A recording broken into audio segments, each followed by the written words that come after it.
Another quick tie. Your next fly starts here.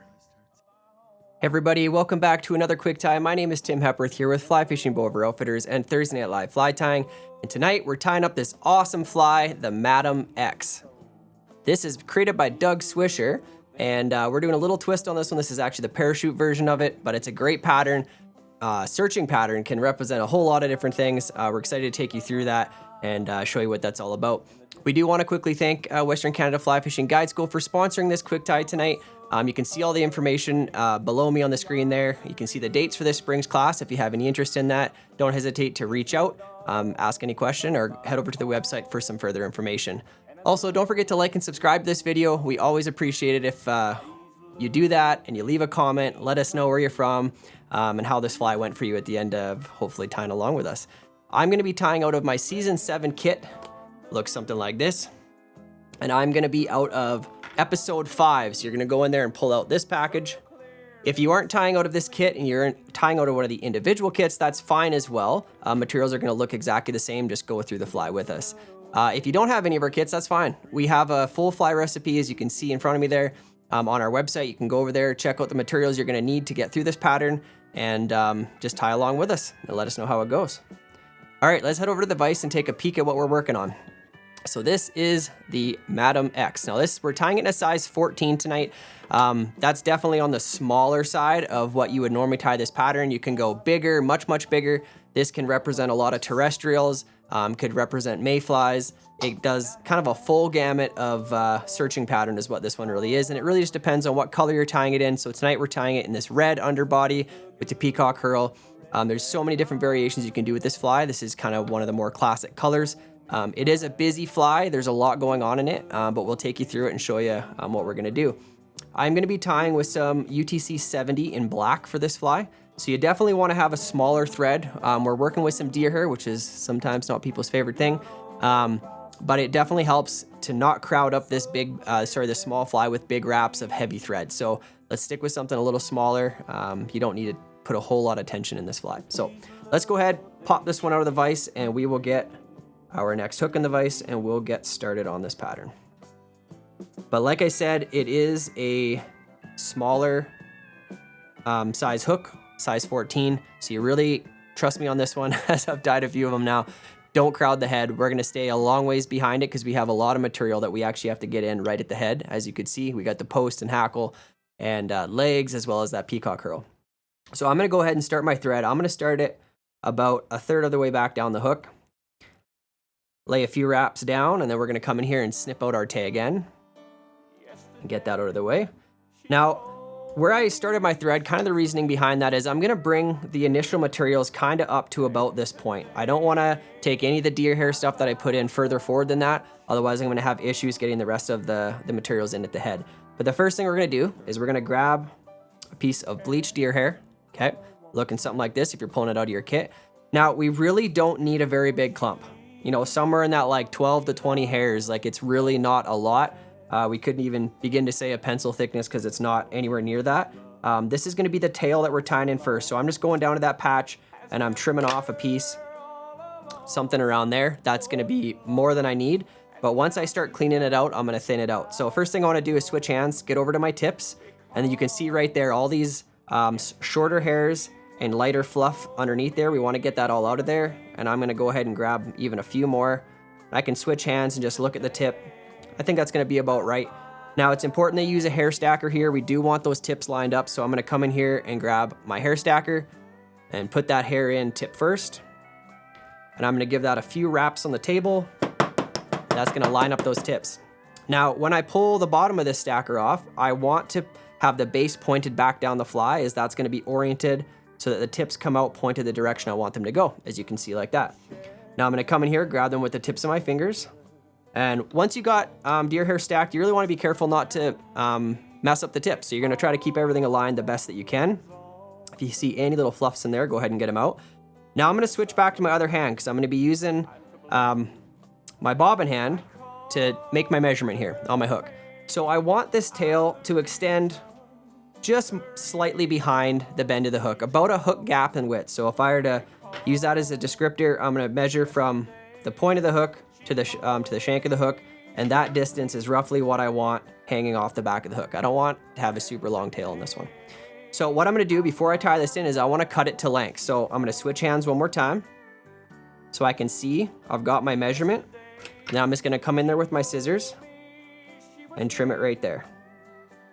And I want that to be nice, flat, trimmed off. So when I tie this in, I'm gonna have pretty good luck with how it's, they're all oriented in the same length, okay? Now I'm gonna tip that down to the hook shank, and I'm kind of keeping a pinch up here on top with my fingers holding it. I'm gonna gather my thread up, and I'm gonna take that first wrap, and I want it to be pretty close to the end of those butts. I don't wanna be wrapping too far up to start with. And then I'm just gonna drive some thread wraps right away down through the butts of the fly, butts of the hair, sorry. And now for to let go, that's just gonna look like a big flare. Now what I wanna do is I wanna do nice loose opening wraps back down the fly. I don't want it to be a super flared tail, but I do need some flare to it. And by taking those more loose wraps as I go down, I can kind of accomplish this, and then I can do my flare at the very end. So I'm just doing open spirals. I'm not going super tight on it. And I'm gonna take those thread wraps just back to before the bend starts to go down. I can take my hands off so I can see. Now, depending on how much tension I put on my thread right now, as I can show you, I can flare it more, or I can take the tension off and have less flare. Now, like I said, I don't wanna have a super flare to this tail, so I'm gonna take a little bit of that pressure off and then take another couple wraps forward. Yeah, it looks all right. Now I'm gonna open spiral back up to here, and now I'm gonna start driving some heavy thread wraps in to secure all of that deer hair to the hook shank itself. And if that hair is rolled around, that's totally fine. That's gonna help encompass the tail a little bit at the back. But again, be careful when you get back to that tail, because if I pull hard here again, I'm just gonna end up flaring it even more. So once I kind of got it where I want it, I'm just gonna put some looser wraps in at the back and not try to flare it too much more. Now we're gonna go to our next material, which is gonna be this red, we call it floss. Okay, and we're just gonna tie in a strip of this. And I'm gonna tie it on the near side of the fly, so facing back towards myself. Then I'm gonna wrap right back down to where I left my tail at the back. So I'm gonna get that gathering wrap up here. I'm gonna start to secure that down. I'm just working it so it's on the near side of the fly as I come all the way to the back of the fly here. And I wanna stop right at the very back where my last thread wrap was on that tail. And then I'm just gonna work my thread back forward. And now this is gonna be the underbody of the fly, so I'm just securing the butt section of that. And now I'm virtually just gonna be wrapping this red floss, palmering it forward, touching wraps right up to about where I've left my thread, okay? So I'm just gonna come here, get a first wrap to go all the way around, so I'm covering up that black thread. And then just nice touching wraps. This is kind of we call it floss because it's a lot thicker style of thread, and it'll lay flat for you on a hook like this. So it gives you this kind of nice even underbody. As we move forward, do one more wrap, and I'm gonna leave it right there. Come in here, again, thread wrap in front, thread wrap behind, and repeat once, just to make sure that that's good and secure. And I'm gonna come in here and trim this out. You can set that aside for your next fly. And now we're gonna come in and work on the wing. So we're gonna tie in a wing with the same deer hair we did the tail with. Now I've got this one piece in the tail here that's gonna drive me nuts because it flared more than everything else, so I'm just gonna get rid of that right out of there. That's a little better. Now I'm coming back to my patch of hair again, okay? And I'm gonna grab a piece that's roughly a third thicker than the last one. So you don't wanna double it by any means. Definitely not too much. This wing is gonna get real bulky real fast. And then if we tie in too much deer hair, it's gonna fold around the edges of the hook, and we want that wing to, for the most part, stay on the top half of the hook, and it can go down around the edges, but we don't want it on the underside. It would just cover up what we just put in. So I'm gonna grab a clump. Always grab a little bit more than you think you're gonna need, because you can always thin it down. So I've grabbed a clump about that size. Now again, repeat the process that we did on the first bit. We're gonna switch hands, get out all that under fluff and shorter fibers. I can come in here and check my wing. Yeah, it looks like it's gonna be a good amount. You can always add some more if you feel like you took too much out. But I'm gonna do the same thing I did before. I'm gonna put it in my hair stacker tips first. I'm gonna come down here, smack it on the table, get them to align, do the same thing as before. I wanna pull that off with the base pointing back down the fly. And this is gonna proportionally change if you do a bigger hook. So if I was tying this on like a size 4 hook, obviously I'm gonna be proportionally taking more deer hair to accommodate for the size of the hook that we're tying with. I'm gonna do the exact same thing I did before. I'm gonna kind of do my measurement off the hook eye, but roughly, I'm just laying my fingers here, and I want those to extend to either just shy of the overall length of the tail, somewhere kind of in that region is what we're looking for. And then I need to switch hands so I can get that measurement of where I'm gonna tie it in, and I'm gonna trim that right there. And then we're gonna tie it in, just like we did the last ones. So once you got that good and organized, make sure those butts are aligned together. And I'm gonna come in here and tie them in. And this one's important that it stays right up on top of the hook shank. We don't want, like I said, we don't want it going down, back and around, something like that. Beautiful little flare to it. This one is gonna stand up. Our post we're gonna tie in that's coming up here pretty soon is gonna kind of press up. The hackle's gonna press back on it a bit and kind of force that flare down. But for now, we're happy with that sitting, or where it's sitting. I'm just gonna take, by holding it back a little bit, I'm just gonna make sure I got all the butts of that hair secure, and I'm gonna take a few thread wraps forward. It just gives me a little platform to work on with the next materials that are coming. Come back up here. Good. Now, before we go ahead and start working on the post and the front portion of this fly, we're gonna put our legs in early, and we're actually gonna fold them back out of the way. I'll show you a little technique to keep them out of your way, just to make it a little bit easier to handle and to work around the post, because the post is the hardest part of this fly, and it actually, you know, everything kind of gets bound up when you're trying to wrap the hackle. So if we can do this properly, we can make this a little easier on ourselves. So in your kit, you've got some stack of rubber legs. I want you to grab 2 off of there and split them. So you have, we've already kind of cut them to a general length for you. More or less, we just need it to hang back far enough to be off the back of the fly and off the front of the fly. So when I tie these in, I'm just gonna tie one in on the near side of the fly and one on the far side of the fly. Now, I like to just wrap them around my thread, and I'm gonna come in here. I'll show you up on top and then I'll move them over so you can see, but I have good control of this when I just wrap them around. I can take a couple thread wraps. I wanna get these a little further back up here, and I'm gonna slide it across to my side of the fly, and then we'll do the opposite with the other one. And once you get them where you want them, it's okay to take a couple more thread wraps to just secure them down. The legs are one thing that we can move around, even though they got thread wraps over top of them. As we go throughout the fly, sometimes they kind of get bound up in material, and it's not a big deal. We can work them around and get them back where we want them to be. I'm gonna do the same thing. I'm just gonna fold this one around my thread. I'll bring it up on top quickly. Get that first one down, let them splay, do a couple more wraps, and then I'm gonna move them down onto that side where I want them. And sometimes these legs, they're just gonna feel like they're always in the way, and they're not oriented the way you want them to. Trust the process. The peacock curl is gonna splay them kind of where we want them when we get to that point. So just take some care in knowing that it's not the end of the world if they're sticking out at an angle you don't really want. Do your best to maneuver them, and then you can go from there. Now this next little trick, what I like to do is I'm gonna take the legs back and fold them like this, and I'm gonna come in here with, this is just a piece of lead wire, spare lead wire I had sitting on my desk. You could use a hair clip as well, or a gator clamp. I find this works probably the best to hold stuff out of the way on these smaller flies. So I'm just gonna get those legs back and out of the way, kind of pinch them. I'm gonna use my other hand to get some wraps started with this lead. And I'm just gonna use this lead to wrap tight to keep all those materials and the hair and everything out of the way. It's a little awkward at first, and you are kind of condensing your fly down, but once you get this set, it's just a really good way to hold everything back out of the way, and it's not gonna be coming forward when we're trying to work in the rest of it. So it looks super ugly for the moment. I know it looks like we wrecked everything, but we're just holding it out of the way so we can do the next part here. Now the next thing we're gonna do is we're gonna come in here and grab our parapost material that you have in your kit. Just like this white parapost. I'm gonna cut myself off about 1.5 inches, 2 inches of it. So you got a little bit of length to work with, which is nice when you're trying to work on these posts.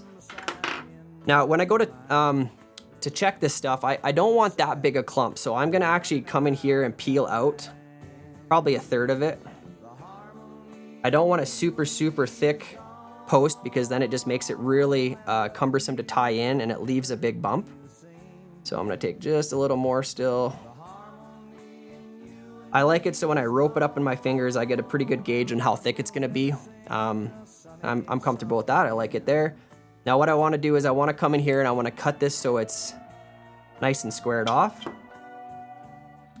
And I'm gonna come up towards the point, or the hook eye itself. And I'm gonna take my first wrap kind of right in here, second wrap, and I'm just gonna pull those butts back a little bit, kind of almost disappear them out of sight. Like I said, we're trying not to crowd that eye too much, because things are gonna get bulky up there. Just taking a few thread wraps back up against that material. Try to get this out of the way again. And once I got that tied in, I wanna take some wraps right away on the other side of it. And this is gonna help stand it up a bit when we kind of start making our post, because we gotta run thread wraps up the post to build the base for what our hackle is gonna go up and sit on. So what I found easiest at this point is if you come in here and I reorient my hook in the vise just a little bit. I'm gonna tip it down a little bit. So now when I come in here and I try to work on the post, I can lay some thread wraps up the post, and it just makes it easier if it's at a little bit of an angle. So I'm gonna come in here, I'm gonna start taking some thread wraps. This is just it's a bit of a delicate process, but you gotta take your time and don't try to go right up the post right away. You wanna put some good base wraps in to really get the bottom side of this secure first, and then you can move up from there. And once we get that base in, I've got a stubborn hair here, I'll get that out of the way. It's just about taking a whole bunch of wraps and trying to make that post as stiff as possible. And once you get a little bit of base down on it, you're gonna find that you can take multiple wraps without too much hassle, just with your bobbin, not always having to grab the post like this. But it takes a little bit to build up that base.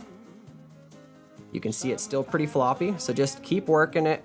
It's important that you get some wraps right down at the head of the hook. That's kind of your ground level right there, and then keep working some up. Now you want to have your thread go up your post roughly a hook eye and a half to 2 hook eyes is what we're aiming for here. And this is definitely the most tedious part of this, is just getting this all worked up, getting the base worked in. But if you put some good time and effort in on this portion of the fly, it makes the wrapping of the hackle and every step that comes after a lot easier. But I think I'm pretty good there. I'm gonna take my thread back down to the base of the post. I'll lay it there, and I'm just gonna reorient this. I'm actually gonna slide this wire off while I have it up here, as we can remove it at this point, as we're gonna kind of start going on to the next portion of the fly.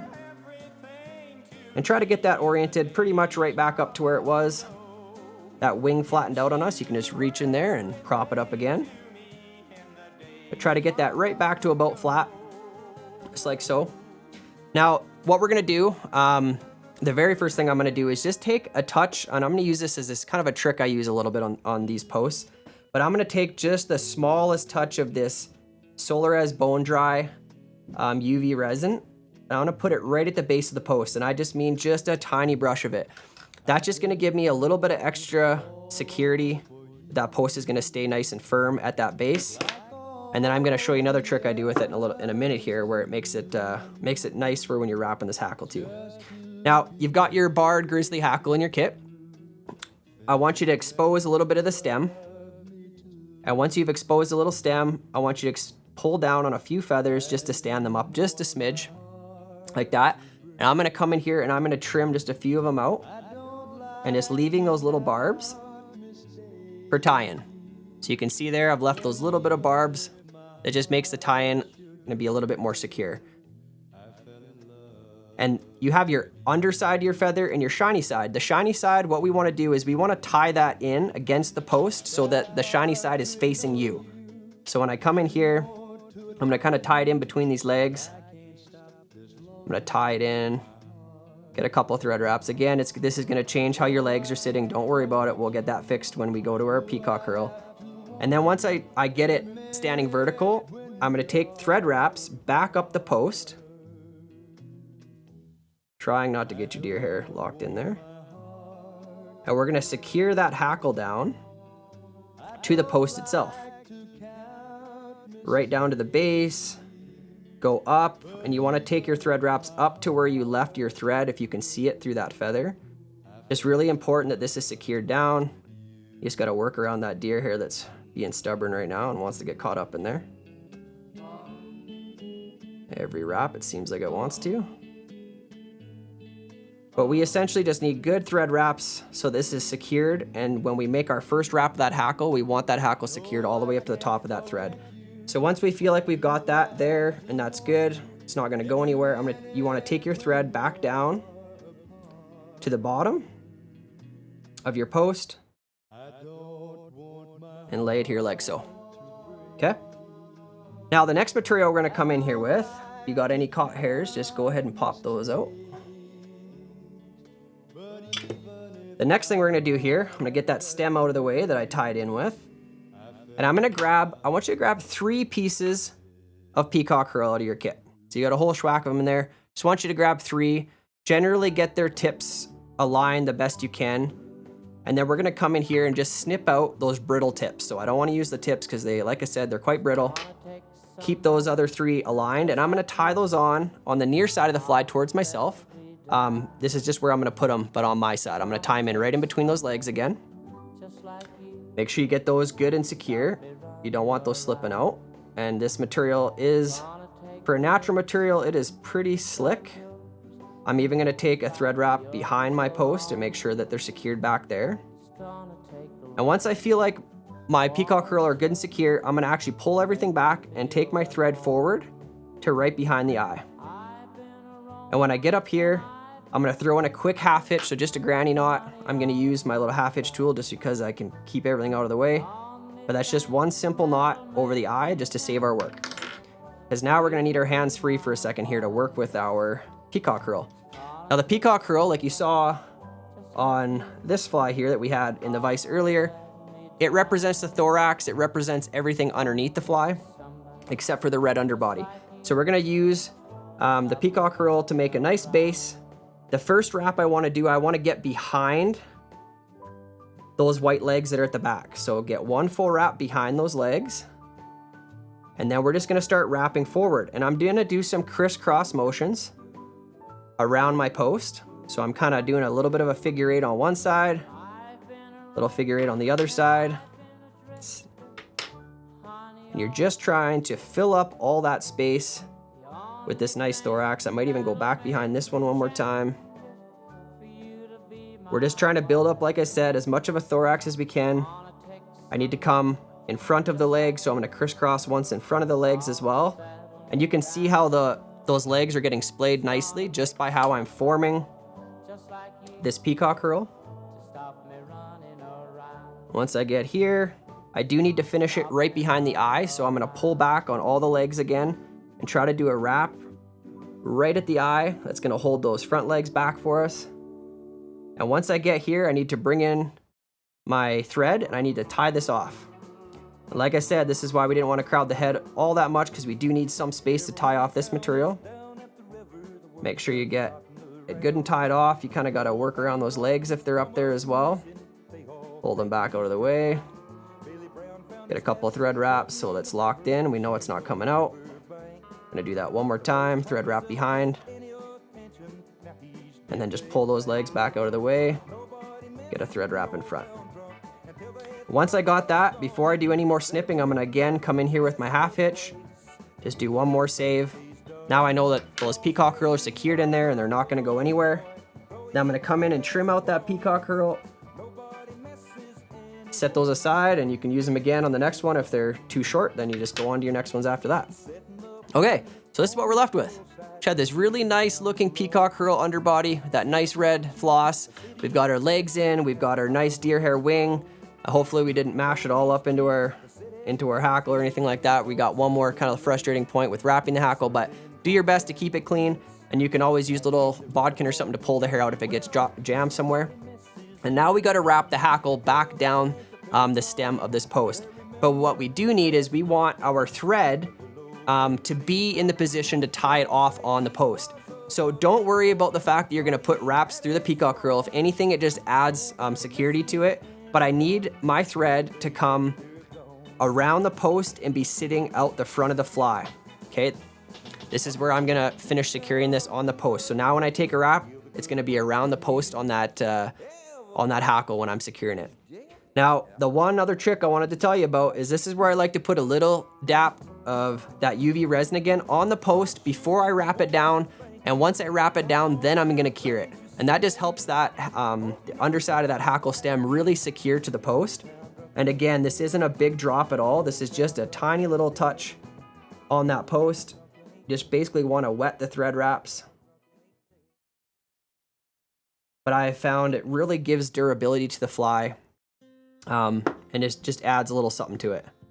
So now what I want to do is pull this down so that the underside of that feather is pointed up. So I want those hackles, when I start wrapping, I want them to sit upwards.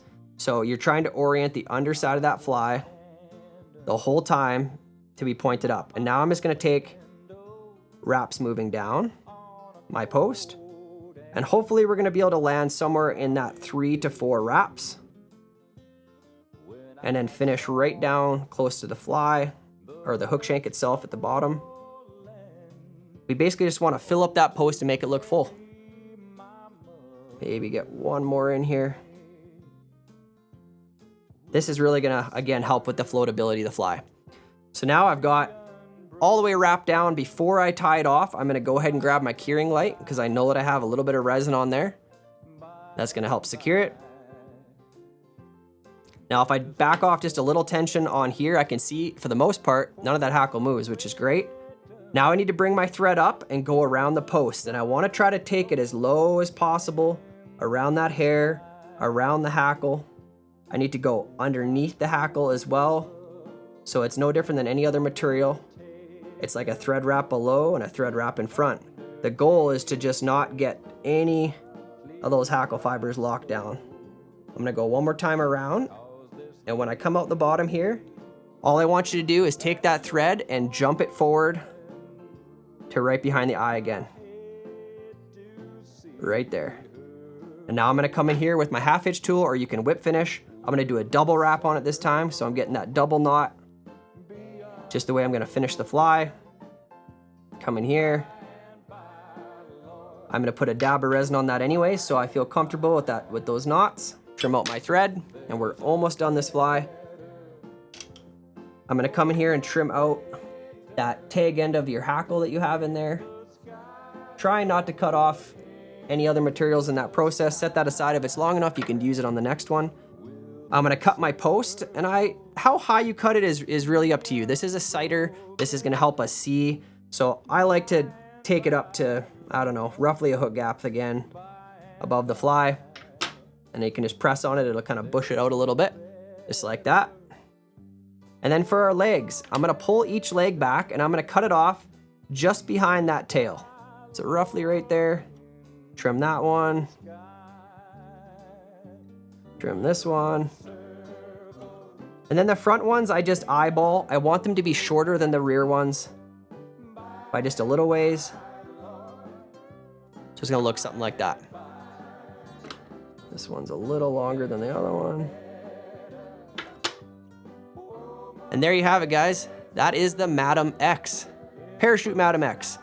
Great pattern. Hopefully you guys were able to get through that and didn't find too many hiccups or frustrating points. But if you did, just go back, tie another one. The more of these you tie, the quicker and the better you're gonna get at them. I know that that post can be a struggle at times. But again, the more dexterity you get by just retying these, the better and better that fly is gonna turn out. All right, well, there you have it. That has been the Madam X. Again, my name is Tim Hepworth here with Fly Fishing Bow River Outfitters and Thursday Night Live Fly Tying. Want to say thank you again to Western Canada Fly Fishing Guide School for sponsoring this quick tie. And don't forget to like and subscribe. Let us know how this fly went. Did you find it a struggle? Did you find it easy? Let us know in the comments how it went for you. Okay, guys, until next time, remember, a well-tied fly is just one cast away from a great story.